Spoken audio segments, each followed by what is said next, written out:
Ça veut dire quoi, choisir tout ? Faire rimer ses aspirations pro et perso, faire des choix en conscience, les réévaluer quand c'est nécessaire, approfondir sa connaissance de soi, agir là où on le veut et on le peut, être en lien avec les autres. Bienvenue dans Les Équilibristes, le podcast qui vous aide à imaginer et vivre l'équilibre des temps de vie qui vous convient, en identifiant et faisant de la place à ce qui compte pour vous. Je m'appelle Sandra Fiodo et je suis la fondatrice de Conscious Cultures, une société dont la mission est d'aider les entreprises à comprendre et prendre en compte qui sont leurs salariés, leurs besoins réels et aspirations, et concevoir les conditions qui leur permettront de fournir leur meilleur travail. Si vous aimez Les Équilibristes, pensez à vous inscrire à ma lettre numéro d'équilibriste que j'envoie 2 fois par mois pour partager anecdotes et ressources sur les sujets que nous abordons dans le podcast. Le lien pour vous inscrire est dans les notes de cet épisode. Merci de votre écoute, je me réjouis de faire avancer ces sujets avec vous. S'assumer et être aligné. Marion Darrieutor, mon invitée du jour, donne corps et ampleur à ces mots. Marion, c'est une communicante. C'est sa passion, depuis longtemps, c'est son métier, et c'est le domaine dans lequel elle a entrepris plusieurs fois, et dans lequel elle dirige aujourd'hui le cabinet The Arcane, spécialisé dans la gouvernance et l'influence. Marion vient de publier Le Temps des leaders pop aux éditions de l'Aube pour aborder la question du leadership et en proposer une définition actualisée, plus horizontale, plus respectueuse, plus cohérente aussi avec les enjeux de notre époque. J'ai eu envie de l'entendre nous parler de sa vision du leadership, bien sûr, de la manière dont sa vision a évolué en même temps qu'elle avançait dans sa vie et dans sa carrière. Marion nous parle avec franchise et justesse du sentiment de décalage qui l'a longtemps habité, de la manière dont elle s'est petit à petit affranchie des modèles qu'elle pensait devoir suivre pour inventer le sien. On parle de règles, de cadres et de liberté et de confiance. On parle de la notion d'équilibre quand on est responsable d'équipe, avec le risque de prendre soin du leur en oubliant le sien. Marion nous parle de considération, un si beau mot, un peu oublié, et qui est une très belle antidote à la culpabilité. On parle aussi de vulnérabilité, de ce qu'on peut partager quand on est leader, et de l'importance de la douceur. On parle de ce que ça veut dire d'être puissante, et de comment assumer ce qualificatif quand il est mis au service des autres et des sujets qui nous tiennent à cœur. C'était une très belle conversation, puissante et douce, à l'image de Marion. Régalez-vous. Bonjour Marion. Bonjour. Écoute, je suis très très heureuse de te recevoir dans Les Équilibristes. Merci de me donner la parole. Je voudrais qu'on commence par parler de toi petite. J'aimerais bien que tu nous présentes la Marion de 7 ans. J'aimerais bien savoir comment elle était, à quoi elle rêvait, et puis dans quel contexte elle grandissait, avec quel message, voilà. Alors, c'est une bonne question parce que souvent la petite fille qu'on est donne l'orientation ou un avant-goût de la femme qu'on devient. Et en fait, c'est pas des bons souvenirs pour moi de repenser à la petite fille que j'étais à 7 ans parce que j'étais mal dans ma peau, pas du tout confiance en moi, un sentiment d'être différente mais pas savoir pourquoi. Donc assez en retrait, très introvertie. Bon, pour une fille qui est finie dans la communication en mode extravertie, il y a un long chemin à y croire. Donc mal dans ma peau, manque de confiance en moi, un rapport au groupe difficile et en même temps totalement rebelle. C'est-à-dire que tout ce que mes parents me disaient, il fallait que je fasse le contraire avec une phrase que ma mère me ressort encore qui est « moi fais comme moi veux ». Ça voulait dire si je veux aller en pyjama à l'école en plein hiver, bah du coup elle me laissait faire parce qu'elle en avait ras-le-bol. Donc voilà, donc ce côté de à la fois très introvertie, mais très rebelle, et une espèce de d'envie de bouger les lignes par cette rébellion en fait, de dire moi je veux pas être dans le groupe, je veux être à côté du groupe, tout en ayant l'envie d'être admise dans le groupe parce que quand on est petit et après ado c'est encore pire, on a besoin d'appartenance à un groupe. Ouais, donc une sorte de tiraillement quoi, à la fois voilà, tiraillement avec j'ai grandi dans une ville de province à Dijon. C'est une ville assez bourgeoise, assez fermée où j'ai eu le sentiment d'étouffer. Donc dès que j'ai pu partir après mon bac, je suis partie et donc dans une éducation mes parents m'ont donné une éducation formidable, mais dans un environnement assez codé. Et quand on est une enfant rebelle, on n'a qu'une envie, c'est d'exploser les codes et le cadre. T'étais l'aînée ou t'étais la cadette ? L'aînée. Ah, t'étais l'aînée. Ah, c'est marrant. L'aîné. Donc oui, l'envie de. Mon frère était beaucoup plus. Il était peut-être un peu plus calme que moi, et encore, je sais pas. Ouais. Et ça ressemblait à quoi ta vie de. Donc tu dis, tu voulais faire péter le cadre, tu voulais partir. T'avais une idée de ce que t'avais envie de faire plus grande. Tu rêvais de quoi? En fait, moi, je savais que j'étais très tentée par le monde du business, le monde des affaires. Je me souviens, je regardais Ambition, une émission qui était présentée par Bernard Tapie, où il arrivait sur scène dans son costume avec une énergie incroyable. Alors les auditeurs un peu jeunes ne se souviendront pas de cette émission, mais moi, je regardais ça. Et je me disais, mais moi, je veux faire comme ce monsieur Bernard Tapie, je veux faire du business. Sauf que j'ai pas du tout été élevée dans ce monde-là, puisque mon père était magistrat et maman professeur d'économie. Donc en fait, le business, c'était un univers très inconnu, pas sale, mais en tout cas inconnu. Et moi, j'ai senti très vite que je voulais plutôt aller dans le monde des affaires. Et c'est pour ça que j'ai décidé de faire une école de commerce, alors que j'aurais pu faire un truc genre Sciences Po. Mais non, je voulais aller dans le monde des affaires et le monde du privé.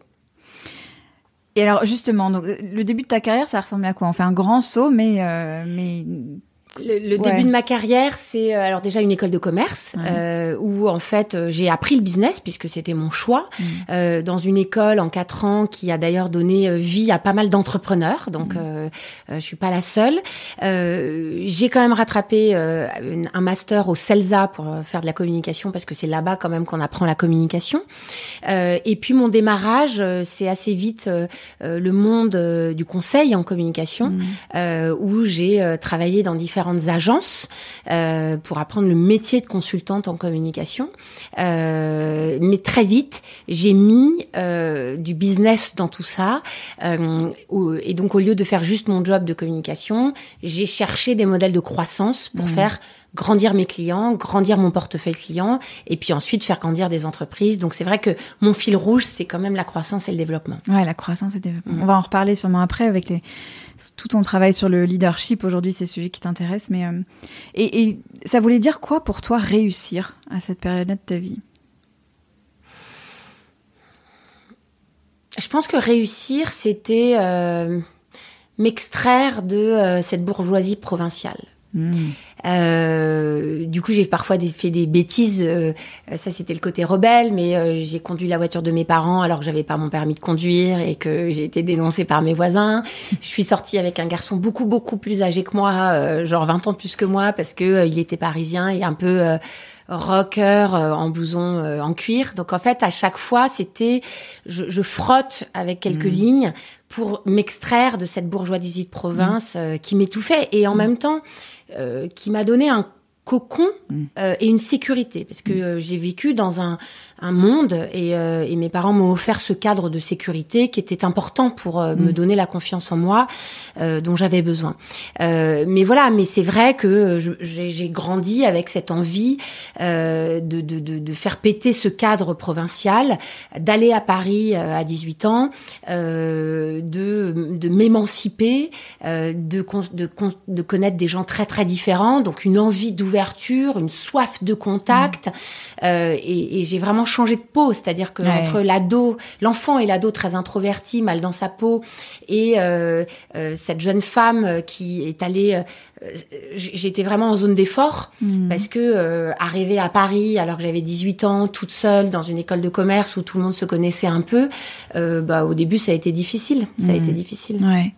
Ouais, il y a vraiment cette idée d'inventer autre chose, quoi. Ouais. Ça, d'inventer autre chose, de prendre la main sur ma vie, de ne me la laisser dicter par personne. Ça, là-dessus, le moi fait comme moi veut.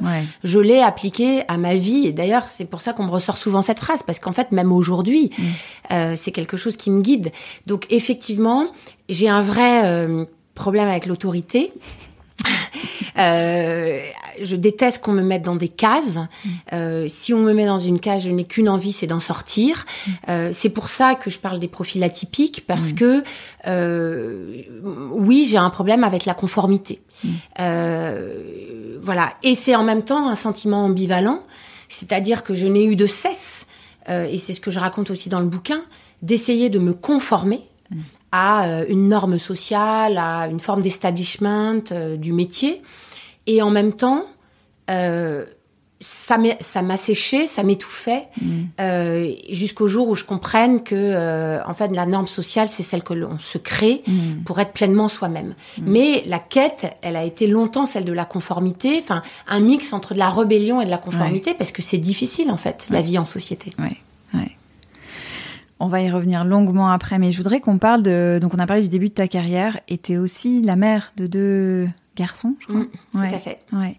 Comment ce rôle-là supplémentaire est arrivé dans ta vie ?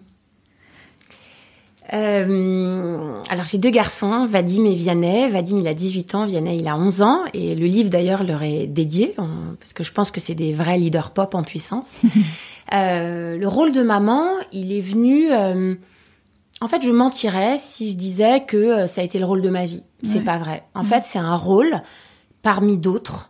J'ai jamais...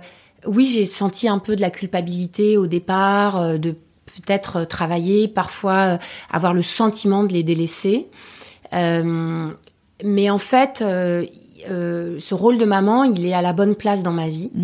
Et je pense... En fait, je m'occupe énormément d'eux. Mais je donne du temps de qualité plutôt que de quantité. J'ai 2 enfants extrêmement indépendants, donc en fait, ils sont très, très contents que je travaille parce qu'en fait, eux-mêmes ont besoin de leur espace. Et donc, en fait, on en parle souvent parce que souvent, je me demande si j'étais assez là pour eux ou autre.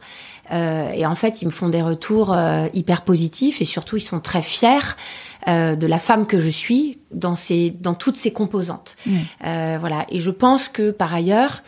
ils m'ont aidé à avancer.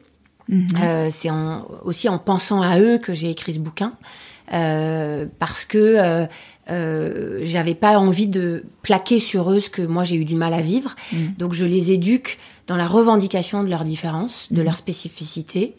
C'est-à-dire, concrètement, ça donne quoi, par exemple ? C'est 2 enfants qui sont, on va dire, un peu neuroatypiques.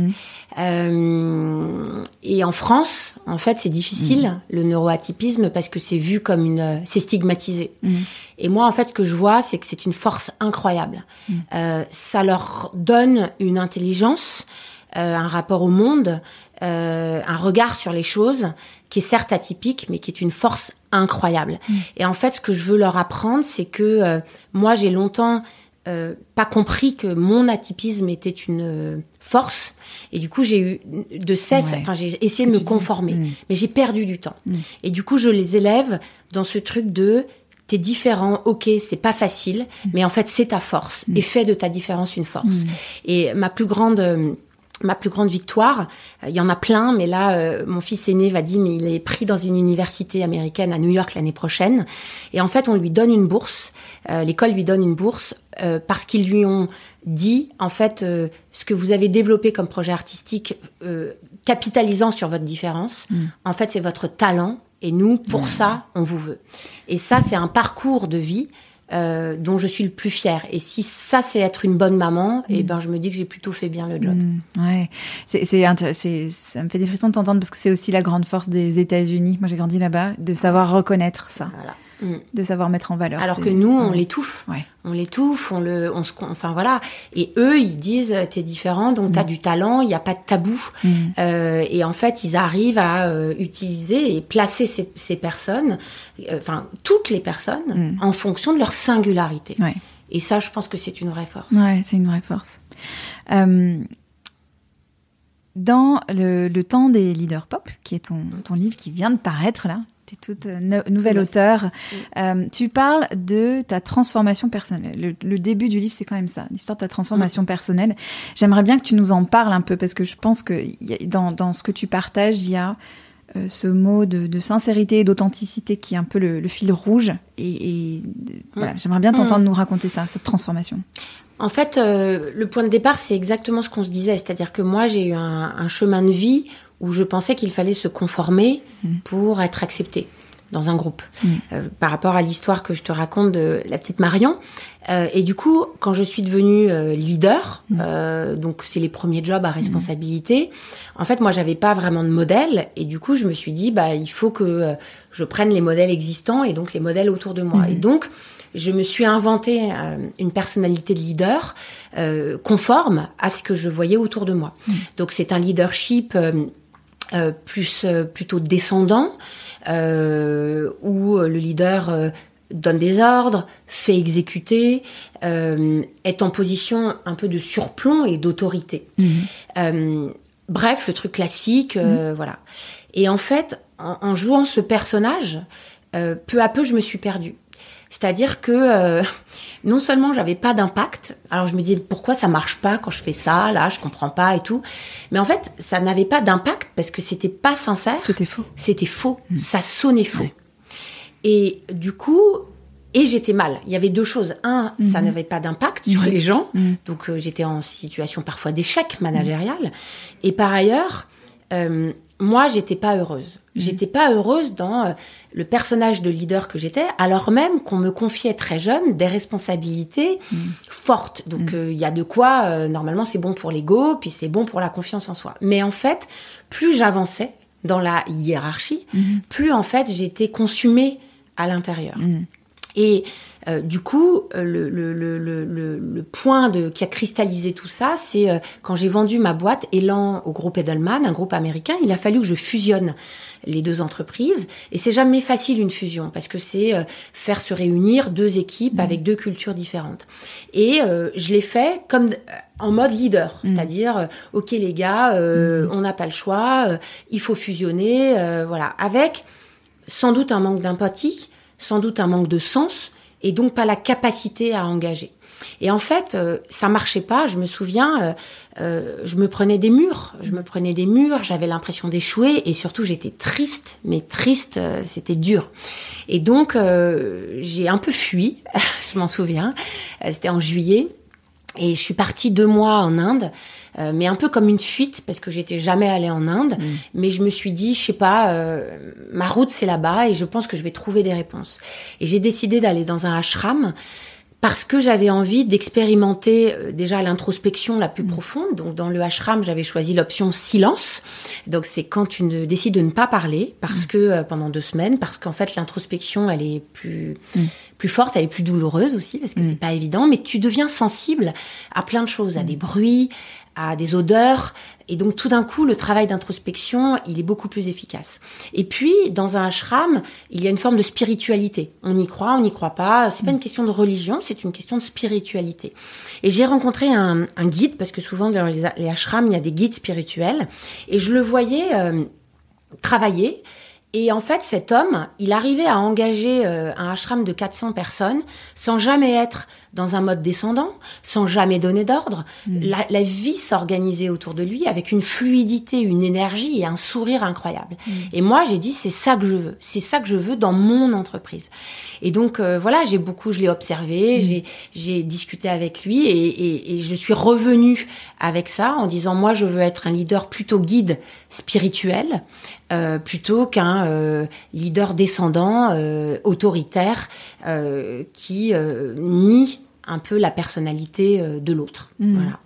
Et donc, c'est cette quête que je suis allée chercher en Inde. Donc, j'ai ramené ça, mais avec des erreurs, et c'est ce que je raconte dans le livre. C'est-à-dire que tout d'un coup, je me suis dit, bon, bah, l'entreprise, c'est une espèce de ashram.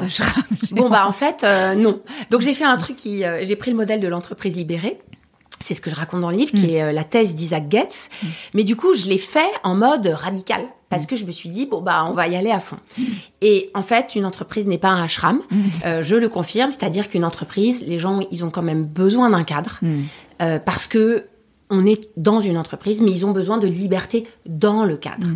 Et en fait, moi, je pensais qu'il fallait faire tout péter et que ça serait une espèce de kibbutz, ashram ou je ne sais quoi. Et en fait, non. Dans une entreprise, il y a des règles, mais qui dit règles dit aussi liberté. C'est une question de cadre. Voilà. Donc, tu vois, c'est un tâtonnement entre les 2 mois en Inde, ce que je rapporte, mes tâtonnements, voilà. Il y a un équilibre peu à peu qui se fait, mais j'ai voulu raconter mes doutes, mes erreurs et mes questionnements, parce que je trouve ça super dur d'être leader. Très dur. Ouais. Non mais oui, c'est ça. Et c'est pour ça que j'ai eu envie d'écrire sur le leadership, pour raconter mes propres erreurs, parce qu'il faut lever le tabou sur le fait que le leader est un surhomme, qu'il a toutes les certitudes. Enfin, je fréquente dans ma vie beaucoup de leaders parce que c'est mon métier de les accompagner. Il est faux de penser que ces gens, ces hommes, ces femmes sont bourrés de certitudes. Ce sont des gens qui ont des doutes, qui font ce qu'ils peuvent et qui surtout essayent de le faire en adéquation avec eux-mêmes. Tu sais, en t'écoutant là, je repense à cette vidéo de Sista, excellente, là où ils avaient été posés des questions qu'on pose. Des patrons. Ouais. Et il y avait une des questions qui m'avait vachement interpellée, c'était celle sur le syndrome de l'imposteur. Et je sais plus quel leader répondait, mais je ne doute pas, moi. Comme si c'était une honte de douter. Ça m'avait... Ah ouais. C'est marrant ce que tu me dis, parce qu'il y a quelqu'un qui m'a dit hier, ce livre n'aurait pas pu être écrit par un homme. Et donc j'ai dit pourquoi ? Et on m'a dit, parce qu'en fait, vous êtes très très sincère sur vos erreurs et vos manquements. Et... Je sais pas si c'est le privilège des femmes ou j'en sais rien, parce qu'il y a aussi des hommes qui sont capables de reconnaître leurs erreurs, mais voilà, le doute, il est quand même très féminin. En fait, il est plus assumé par les femmes, mais je pense qu'il est humain. Et moi, ça me fait du... Ouais. Et je trouve que ça fait du bien d'entendre ça. Tu me fais une super transition. Un de tes collaborateurs, c'est un de mes grands amis d'enfance. La première fois qu'il m'a parlé de toi, il m'a dit, tu verras, Marion, c'est une femme puissante. Et je veux savoir ce que ce mot-là signifie pour toi. Ouais. J'ai tendance à le rejeter quand tu me le dis comme ça, parce qu'il me renvoie au leader surpuissant. Ouais. Et donc à ce que j'ai tendance à rejeter. En revanche, je pense avec le temps que je suis capable de te dire oui, je suis puissante, mais puissante dans alors déjà une forme d'activité ou d'hyperactivité, certains diront, ou de surénergie. Ouais. C'est vrai que je suis née avec ça et donc ça fatigue certains, ça fatigue mon mari, mes enfants, parfois mes collaborateurs, mais j'ai une force de traction et donc ça, je pense que ça donne une forme de puissance. Effectivement, derrière la puissance, il y a ce côté de tout est possible et moi, j'ai pas de limite. Comme c'est mon côté rebelle, en fait, je vois jamais les limites. Donc, du coup, ce qui est puissant, c'est ce que ça permet au collectif de faire. Et en ce sens, si c'est être puissante pour amener un collectif à faire quelque chose, ça m'intéresse. Si c'est être puissante pour moi-même, à mon propre service, là, je rejette le terme. Ouais, je comprends. Et j'ai envie de faire le lien avec une question que je voulais te poser, mais autour de... Tu dis à un moment, cette phrase qui est très belle, tu dis « leader, soyez doux ». Et c'est la douceur de la puissance ou la puissance de la douceur, je sais pas, mais il y a cette douceur-là aussi qui se dégage de...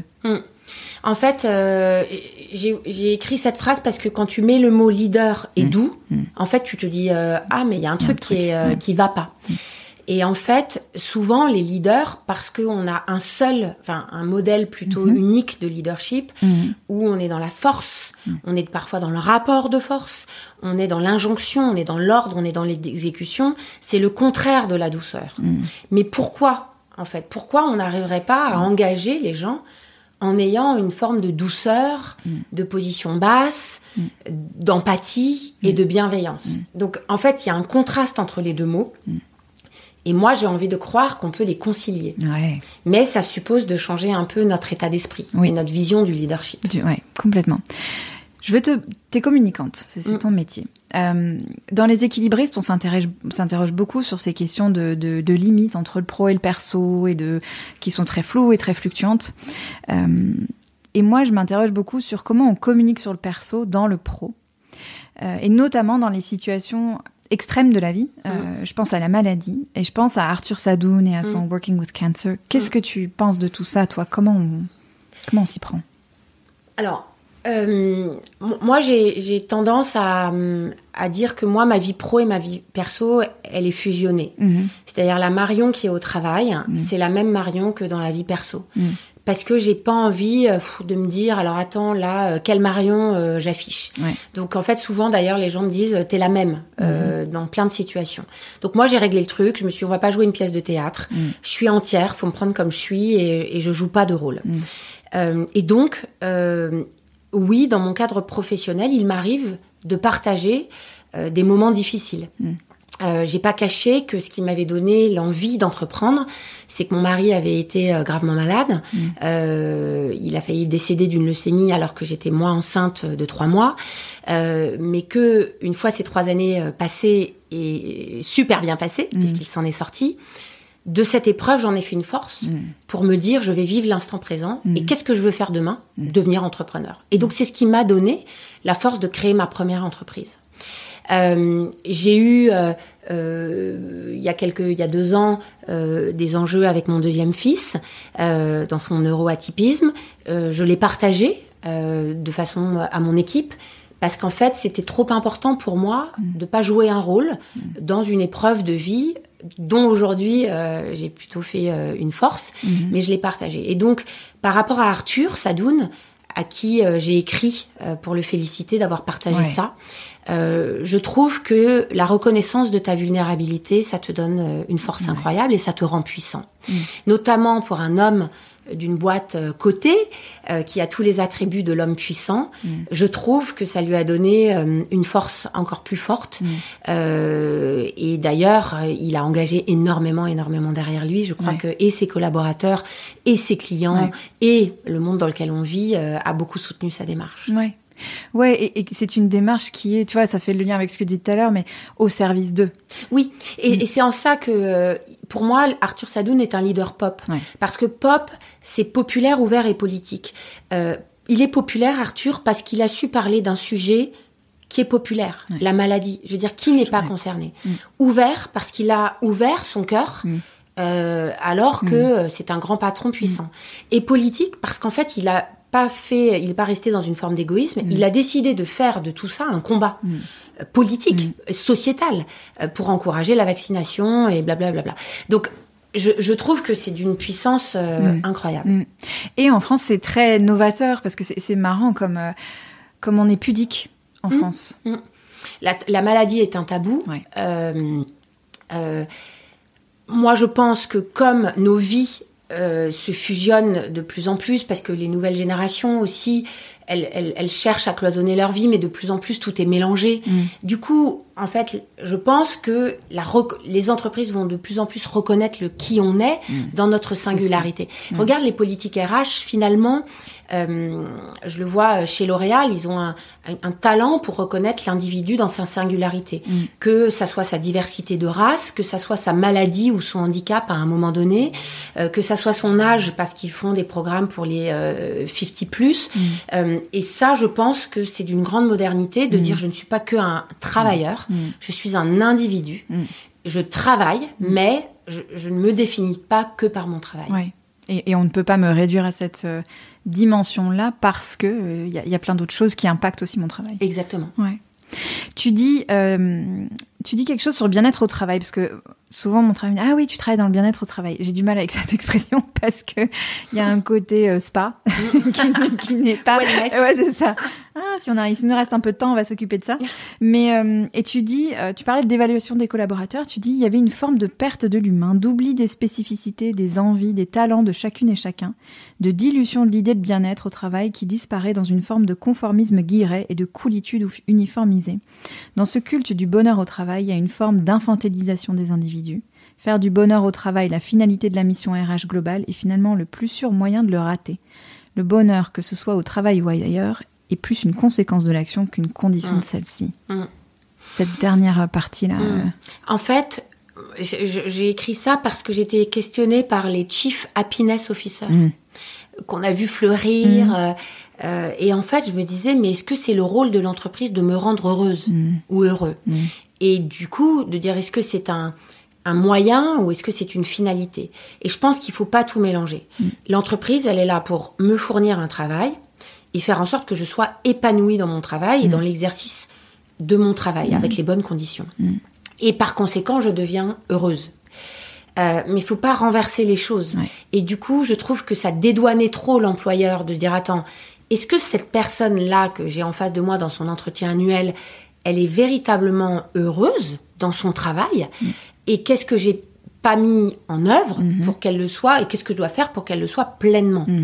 Mais je pense pas que ça soit le Chief Happiness Officer ou le baby-foot ou le cours de yoga qui va le régler. Et donc, ça veut dire s'intéresser aux besoins fondamentaux de la personne au travail. Tu vois, il y a le bien-être au travail, mais en fait, c'est le besoin fondamental de la personne au travail. C'est ça. Et mon besoin fondamental, il est différent en fonction de chacun. Moi, chez Arcane, on est une vingtaine de collaborateurs. J'essaye pour chacun de me dire son besoin fondamental à lui ou à elle, c'est ça. Et il va donner la pleine mesure de son talent parce que ce besoin fondamental sera... voilà. Le besoin fondamental, ça peut être l'équilibre de vie pro-perso dans mon travail. Ça peut être développer un charisme très fort parce que j'ai envie d'avoir une vie sociale puissante. Ça peut être réparer la confiance en moi que je n'ai pas eue quand j'étais petite. Donc, en fait, c'est quand même des besoins fondamentaux. Certains me diront, mais Marion, de quoi tu te mêles ? Ça, c'est du développement personnel. Ça prend trop de place dans les entreprises. Oui, mais n'empêche que accompagner un collaborateur pour qu'il s'épanouisse, qu'il grandisse et qu'un jour il prenne votre job, bah en fait, c'est pas juste des hard skills, c'est aussi des soft skills et c'est aussi tous les plafonds de verre que l'on peut avoir. Ouais. Ouais, et ça, tu vois, s'intéresser aux besoins fondamentaux des gens, comment tu t'y prends, toi, pour ça, en tant que leader ? Bah, déjà, en essayant de m'intéresser aux gens. C'est-à-dire, sans être intrusive. Ouais. À eux de décider si ils ont envie de me confier des choses pour que je puisse les aider à développer tel ou tel truc. Il y a quelque chose que j'ai compris avec le temps, c'est qu'on ne fait pas le bonheur des gens à leur place. Et j'ai été, c'est ce que je raconte dans le bouquin, très sensible aux tests de développement personnel et de coaching, mais que parfois j'en ai abusé. Et que quand tu en abuses, ça veut dire que la personne en face de toi, ton collaborateur, elle a parfois pas encore fait le bout du chemin qui va l'amener à réfléchir à cette introspection. Et donc, tu peux pas faire ce chemin à sa place. Tu ne peux pas lui imposer ça. Et moi, de temps en temps, j'étais tellement enthousiaste parce que le développement personnel et le coaching m'a fait beaucoup de bien que j'avais envie de le faire découvrir à tout le monde. C'est une erreur. Et donc, la façon dont j'essaye de faire, c'est d'être un guide où, bien évidemment, la conversation, elle est d'abord professionnelle sur les compétences de chacun.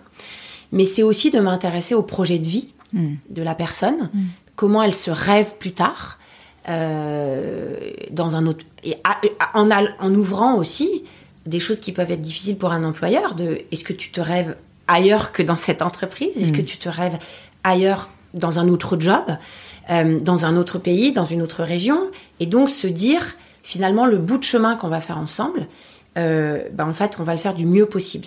Et mon rôle, c'est de t'accompagner, toi, collaborateur, dans le bout de chemin qu'on fait, mais peut-être que tu le feras après 100 mois. Et sans doute, même si j'ai envie de tous les garder, et faire un très très long bout de chemin. Mais voilà, et du coup, j'essaye de me comporter aussi un peu comme une grande sœur. Surtout pas une maman. Ouais. Surtout pas. Ouais. Le côté maternant, ça c'est du leadership d'avant. Il y a un côté grande sœur de sororité pour les femmes, mais aussi pour les hommes, parce que la grande sœur, elle a un peu plus d'expérience, elle s'est pris des tôles, elle a fait des erreurs, et elle peut partager quelque chose, voilà, en vraie humilité, et voilà. Donc c'est un peu comme ça que j'essaye de faire. Mais en respectant le rythme de chacun. Ouais. Ça veut dire quoi pour toi, équilibre vie pro, vie perso ? Alors, pour moi, Marion, ça ne veut rien dire. C'est la conversation qu'on a eue avant. Au sens où j'ai un équilibre global, que mon travail est essentiel parce que j'ai une passion pour mon métier et que j'assume la place centrale de ce métier. Enfin, c'est pas une place centrale, mais j'assume que il est important dans mon équilibre. Parce que moi, je fais un métier canon. Je rencontre des gens tout le temps, des gens passionnants, des gens d'univers différents. On manie des idées, on manie des concepts, on est intellectuellement tout le temps sollicité. Franchement, mais j'ai un job de rêve. En tout cas, qui me correspond. Oui. Donc, moi, en fait, j'ai mon équilibre vie pro, vie perso, c'est un équilibre global dans lequel j'ai des chapitres, des moments Et en fait, c'est une articulation de moments. Mais oui, je ramène du boulot à la maison et je ramène de la maison au boulot. Voilà, c'est comme ça. En revanche, en tant que Marion, chef d'entreprise, je suis très questionnée, très interrogative sur quelle est ma responsabilité pour aider ceux qui me le demandent à avoir un équilibre vie pro, vie perso. Je vois bien que les plus jeunes collaborateurs ont plus envie de prendre leur RTT que je ne le fais, si j'en avais d'ailleurs. Ils ont plus envie de faire une grosse fête le jeudi soir et de pas forcément venir au boulot le vendredi matin. Ils ont envie de faire du télétravail et j'ai pas forcément besoin de les avoir sous la main. Donc je vois bien que leurs aspirations ont changé. Moi, je sais pas toujours comment me comporter par rapport à ça. Il y a deux choses qui me guident. D'une part, l'absence totale de contrôle et la confiance. C'est-à-dire que moi, je n'ai pas envie d'être une chef qui dit est-ce que tu as pris tes RTT, est-ce que tu vas là, est-ce que tu en es à 2 jours de télétravail ou 3 jours de télétravail. En fait, je ne ferai pas ce job-là. Parce que je vois aussi que certains, ils vont faire une grosse fête le jeudi soir et pas venir au bureau le vendredi, mais en fait, ils vont reprendre leur ordi le samedi et le taf, il sera fait. Donc, ce qui compte pour moi, c'est le résultat. Bien sûr. Et la performance de la personne dans le job. La façon dont elle s'organise, j'en ai rien à faire. Donc, confiance et pas de contrôle, si ce n'est le résultat. Et la progression de la personne dans le job. La deuxième chose, c'est une espèce d'ultra-considération pour leurs attentes d'équilibre de vie. Et avec la peur de mal faire. Et c'est ce que je te disais tout à l'heure, où du coup, je me transforme en pompier. Et je mets des rustines partout. Donc, quand j'en ai un qui veut une RTT le vendredi, d'autres qui a un mariage, d'autres qui a un petit coup de fatigue et tout, du coup, ma tentation, c'est d'écouter tout le monde et de mettre des rustines et de faire le pompier. Et en fait, c'est pas tenable parce que je m'oublie là-dedans. Et je l'ai beaucoup fait l'année dernière. Et en fait, je me suis rendu compte que ça n'était pas possible. Donc aujourd'hui, la question pour nous, les chefs d'entreprise, c'est comment fait-on pour accepter et respecter ces nouvelles demandes où le travail n'est plus central, il est une brique comme les autres, tout en faisant en sorte que l'entreprise soit performante, qu'elle délivre aux clients, que ça tourne, parce que moi j'ai quand même une boîte à faire tourner, et que moi je ne m'oublie pas dans l'histoire. Je lance un appel à nos auditeurs. Si quelqu'un a la réponse à cette équation à triple entrée, je prends. C'est tout à fait ce que j'entends. J'accompagne beaucoup de managers sur ces questions-là et c'est toujours ils s'intéressent beaucoup à la question, mais pour leurs équipes. Et ils s'oublient au passage. Une des clés que j'ai trouvées, mais c'est très lié à ce que tu partageais sur le travail doit être fait, c'est comment est-ce qu'on redéfinit la mission commune pour que ce soit pas des responsabilités individuelles, mais une responsabilité collective, que voilà, tel projet il doit se terminer.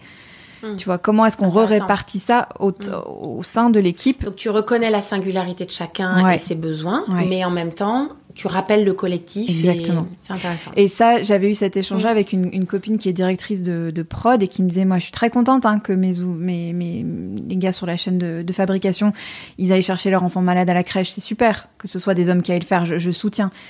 Mais c'est pas à moi d'aller donner des coups de tournevis pour que les trucs soient montés en fin de journée. Donc comment je fais et comment je fais, c'est aussi aux équipes de s'organiser entre elles et qu'on leur donne les moyens de faire ça. D'accord. Mais voilà, c'est une des pistes. Rappeler le collectif. Rappeler le collectif.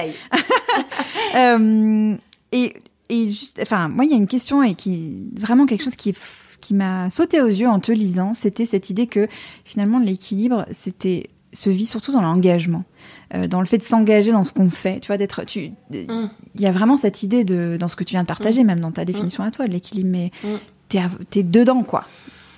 En fait, je pense que quand t'es engagé et que t'es drivé par ce que tu fais ou ce à quoi tu crois, est-ce que tu te poses vraiment la question de ton équilibre? C'est ça, ouais.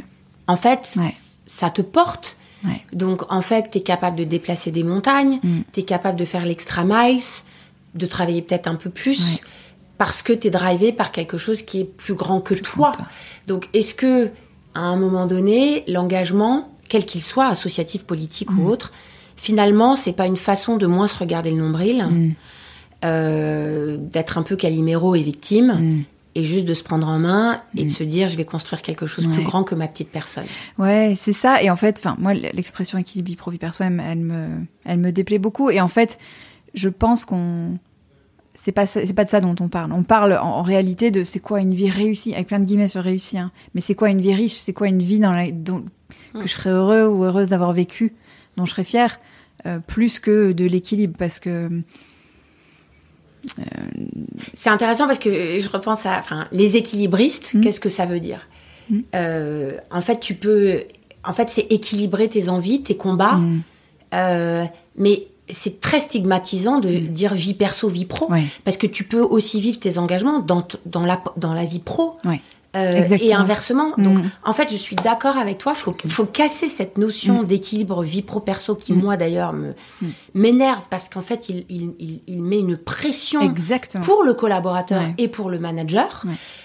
Donc, parlons peut-être d'un équilibre de vie, respectant mes besoins à moi dans toutes mes composantes, parce que moi, Marion, je suis une maman, une femme, une copine, une sœur et autres. Et donc, moi, j'ai plein de vies et je dois équilibrer mes vies. Voilà. Mais vie pro, vie perso, on stigmatise et d'emblée, on se met dans la dualité. Exactement. En concurrence. Voilà. L'un est en concurrence avec l'autre. Donc, comment tu veux, vu que c'est quand même difficile, comment veux-tu faire? Jeu à somme nulle. Exactement. Ouais. Et on parlait tout à l'heure un peu en off, parce que je t'ai entendu dans le super podcast de Laura Le Sueur parler de culpabilité, où tu disais « je ne culpabilise pas ». Parle-nous de ça. J'ai arrêté, en fait. C'est comme la clope, j'ai arrêté. Pris trop, j'ai arrêté. Ouais, la clope, voilà. Donc, il y a un peu une désintox, comme la clope et le sucre. Mais oui, en fait, la culpabilité, elle démarre tellement petite.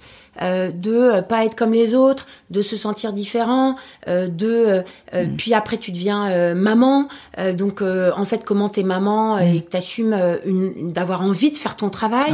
Après c'est les voyages, après franchement c'est sans fin. Donc en fait bien sûr qu'il y a plein de moments où je me sens coupable de mal faire des choses. Mais je fais de mon mieux. En fait, faisons déjà de notre mieux, ayons un peu une espèce de bienveillance pour nous-mêmes, déjà. Parce que si en plus on doit culpabiliser, franchement, voilà. Donc moi, j'assume que je suis une maman qui travaille, j'assume que je suis pas parfaite, j'assume que j'aime faire la fête, j'assume que je suis rebelle, et j'assume que j'ai les cheveux frisés et que ça plaît pas à tout le monde. Donc, en fait, il faut s'assumer tel qu'on est. À partir du moment où tu es aligné, je pense que tu ne culpabilises plus. Et c'est tellement d'énergie, la culpabilité. Ouais, c'est énorme. Ouais, voilà. C'est très juste. Et en même temps, il faut faire en sorte de respecter tout le monde, d'être quand même bien avec les autres, d'avoir du care pour l'autre, parce que sinon on devient des pauvres égoïstes. Tu vois, si on n'a plus du tout de sentiment de culpabilité, qu'est-ce qui nous reste? Donc, mais l'absence de culpabilité ne veut pas dire qu'on ne s'occupe pas des autres. Ouais, la culpabilité, c'est la forme extrême de l'intérêt, mais c'est de se dire, si... Enfin, on en revient à cette idée de jeu à somme nulle, quoi. Tu peux être dénué de culpabilité parce que tu as travaillé là-dessus, mais tu peux avoir une immense considération pour l'autre. Et la considération, c'est autre chose. Moi, j'aime ce mot. J'aime vraiment ce mot qui est un peu un vieux mot, mais qui veut dire prendre en compte l'autre dans ce qu'il est et dans son entièreté, quoi. Merci de mettre ce mot parce que je crois que c'est un bon substitut à care. Oui, c'est vrai. Ouais. C'est un vieux mot, mais il est pas mal. C'est un vieux mot, il est beau. Il est beau. T'as un autre engagement, toi, qui te tient à cœur, je crois, c'est celui dans Entreprise et Progrès. Ouais, parle-nous de ça. Entreprise et Progrès, c'est un beau bébé qui, en fait, et c'est mon engagement, en fait, peut-être qui synthétise, pour le coup, ma vie pro et ma vie perso, s'il fallait, voilà. Mais j'ai de la chance d'avoir trouvé le combat qui unifie mes engagements. Entreprise et Progrès, c'est un think tank qui a été créé il y a 50 ans pour favoriser la place de l'humain dans l'entreprise. Parce qu'en fait, il y a 50 ans, les discours, c'était de dire il y a de la performance économique d'abord, l'humain ensuite. Les pères fondateurs d'Entreprise et Progrès, ils ont dit il ne peut pas y avoir de performance économique sans performance humaine. C'était il y a 50 ans. Les mecs étaient hyper avant-gardistes. Donc moi, je suis présidente de ce think tank et je relais le combat des pères fondateurs. Par chance, ce combat, il a vachement été repris par d'autres. Et ça, moi, ça me rend fière. Il y a plein de think tanks, il y a plein d'associations qui relaient tout ça autour des notions d'impact, autour des notions d'entreprise à mission, de label B Corp. Donc, c'est toute cette vague de l'entreprise responsable, si je puis dire comme ça. Mais effectivement, ce qui, moi, m'importe, c'est que je souhaite que l'entreprise soit le lieu de l'épanouissement de l'homme et de la femme. J'y crois profondément. C'est pour ça que l'opposition vie pro, vie perso, elle ne me va pas. J'ai envie de croire qu'on peut être épanoui en entreprise à partir du moment où notre individualité, notre singularité est prise en compte. Voilà. Et donc, ce combat d'entreprise et progrès, je le porte parce qu'il y a encore beaucoup de progrès à faire. On n'y est pas. Il y a encore trop de gens qui sont malheureux en entreprise. Donc, je pense qu'on a encore plein de choses à faire. Mais mon rôle, c'est de mettre en lumière les gens qui font bien les choses, qui ont des pratiques vertueuses. Parce que l'idée, c'est d'essaimer un peu et de susciter des vocations chez les dirigeants. Ouais. C'est enthousiasmant comme mission. C'est beau, hein. Ouais, c'est beau. Voilà. Ouais. Je vous invite à rejoindre Entreprise et Progrès. Oui, on mettra le lien pour que les gens aillent regarder. T'as énormément d'énergie. Oui. Non, mais c'est super chouette. Et comment tu prends soin de toi? Alors, oui, parce que souvent on me dit, mais comment tu te poses? En fait, j'ai appris avec le temps, parce qu'avant j'étais que en mode pile électrique. Mais j'ai vraiment mes protocoles et mes rituels. Déjà, je me fais masser tous les vendredis soirs. Ah ouais. Et c'est ma transition vers le week-end. Avec Liliana, ma masseuse qui est avec moi depuis 7 ans. Mais voilà, je tourne la page du boulot pour me rendre disponible pour ma vie perso. Donc ça, c'est quelque chose qui est hyper important. Ça te permet de switcher vraiment mentalement? En fait, c'est comme si je faisais un petit reset de mon logiciel. Et puis, ça me réénergise, tout simplement. Donc, ça me permet d'être plus disponible. Un autre de mes rituels, c'est le vélo. En fait, le vélo, c'est pas... oui, bien sûr, pour la fibre écologique. Mon vélo électrique pollue moins que ma Smart. Mais... En fait, quand tu es sur ton vélo, tu pédales et tu ne peux ni parler, ni téléphoner. Tu regardes à peu près tes pistes cyclables. Et donc, c'est un moment presque de méditation. Et donc, moi, ça me ressource énormément. Et comme je passe ma vie dans Paris, je pédale beaucoup. Et ça fait un bien fou. Et puis, enfin, j'ai mon rendez-vous avec moi-même, qui est un rendez-vous annuel où je pars minimum 1 semaine par an, seule. Soit en Inde, soit faire 1 semaine de jeûne et de marche, soit le ashram. Mais j'ai besoin de ce moment où je pars seule et je fais le point et je me ressource. Moi, je me ressource en fait dans la solitude. C'est bizarre pour une communicante, mais ça me réénergise. Non, mais en fait, le tout, c'est de le savoir et de le respecter. J'ai une question qui paraît complètement sortie du chapeau, là, mais qui m'intéresse beaucoup, c'est de savoir comment tu prends tes décisions. Alors, mes décisions, je les prends beaucoup à l'intuition. D'ailleurs, j'ai un chapitre dans le bouquin sur l'intuition. Parce qu'en fait, souvent, les leaders, ce que je vois, c'est que on a un peu étouffé l'intuition dans nos sociétés parce que les décisions, on les prend plutôt avec des tableaux Excel. Et donc, je pense que c'est extrêmement important de relibérer un peu l'intuition qui libère le potentiel créatif. Parce que c'est une façon de croiser ce qu'on entend, ce qu'on voit, ce qu'on sent, ce qu'on mange, ce qu'on écoute. C'est ça pour moi l'intuition.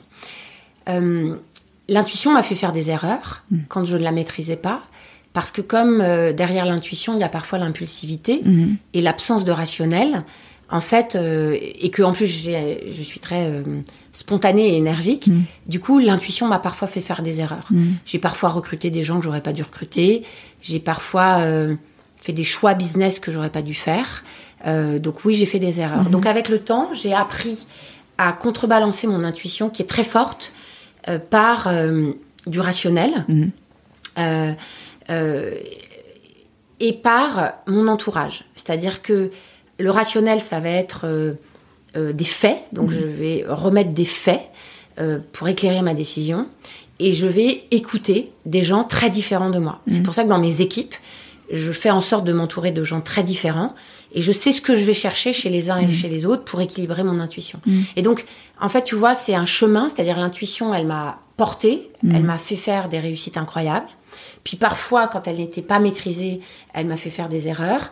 et comme tout est une question d'équilibre dans la vie, tu es bien placée pour le savoir, eh bien, en fait, j'ai trouvé une forme d'équilibre dans la pratique de l'intuition, qui doit quand même respecter un cadre. On revient au cadre. Bah oui.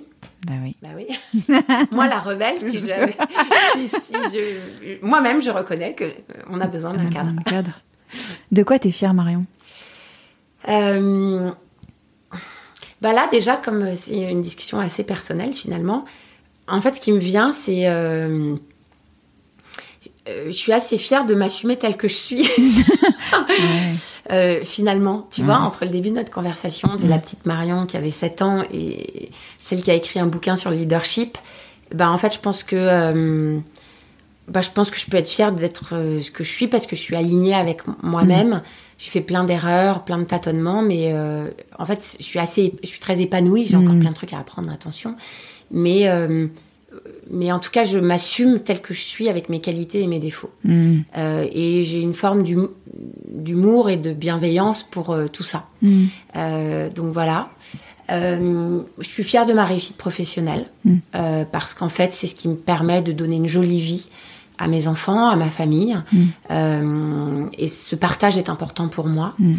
Je suis fière de tous les gens avec lesquels j'ai travaillé, que j'ai vu grandir, à mes côtés ou pas à mes côtés. S'affranchir parfois de moi, parce que parfois il faut tuer la mère. Mais je suis fière de voir ce qu'ils sont devenus, même si parfois les liens ont été rompus. Mais c'est pas grave, c'est la vie. Mais je suis fière de voir ce que j'ai pu à un moment donné transmettre à mon tout petit niveau à quelqu'un qui a fait qu'il a libéré son talent. Voilà, donc ça me rend fière.